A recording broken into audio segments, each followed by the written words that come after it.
Hello friends, वेदना stories में आपका स्वागत है। मेरी आज की कहानी है वृंदा। बस 19 साल की थी वृंदा, लंबी, छरहरी, सुंदर। अनंत शुक्ला जी ने उसे अपनी भांजी की शादी में देखा और बस वो भाग गई उन्हें अपने मझले बेटे राजीव के लिए।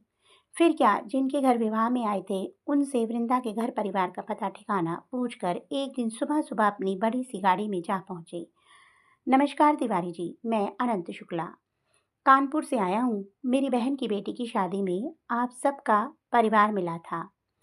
आपकी आज्ञा हो तो अंदर आ जाऊं? पांडित्य कर्म करने वाले सीधे साधे तिवारी जी हाथ में खुरपी लिए कर्तव्य विमूढ़ से खड़े रह गए। एक तो पहले ही इतनी बड़ी गाड़ी अपने जीर्ण शीर्ण दरवाजे पर देखकर हतप्रभ थे।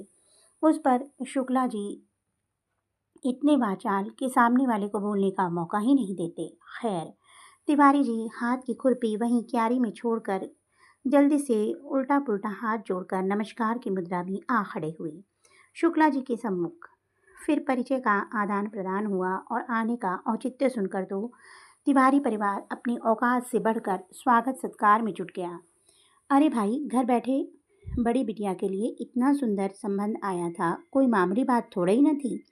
कानपुर शहर की सबसे बड़ी कपड़ा मिल के मालिक, शहर के मेयर अनंत शुक्ला, साथ ही जिन्हें समाज सेवक और नेता बनने का शौक हो, शहर का बच्चा बच्चा जानता था उनको। कानपुर के सबसे पॉश इलाके सिविल लाइंस में भव्य महल जैसा घर था शुक्ला जी का, और साथ ही हाथ की रेखाएं और चेहरा देखकर पूरी जन्म कुंडली बांचने का कौशल भी। रिश्ता पक्का करने का ठान कर आए थे कि कुछ भी हो जाए तिवारी जी के घर से खाली हाथ नहीं लौटेंगे। फिर क्या था, तिवारी जी ने भी तुरंत पंचांग और कुंडली देख के बताया कि रिश्ता तय करने का आज अभी सबसे शुभ मुहूर्त है। वैसे ये सब शुक्ला जी पहले ही विचार कर चुके थे, तभी तो आज का दिन चुना था।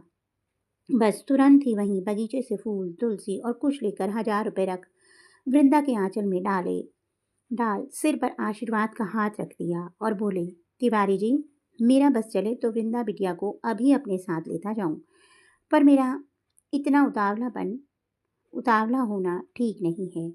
फिर ड्राइवर को गाड़ी से कैमरा लाने का आदेश देकर बोले, यदि आपकी आज्ञा हो तो आप सबकी और वृंदा बिटिया की कुछ तस्वीरें ले लूं। और फटाफट उस वक्त से सबसे लेटेस्ट मॉडल वाले याशिका कैमरे की पूरी रील ही खींच डाली। कानपुर पहुंचकर अति उत्साह में लपकते हुए पत्नी और बड़े बहू बेटे के पास पहुंचकर बोले, आपके लिए खुशखबरी है सुखलाइन।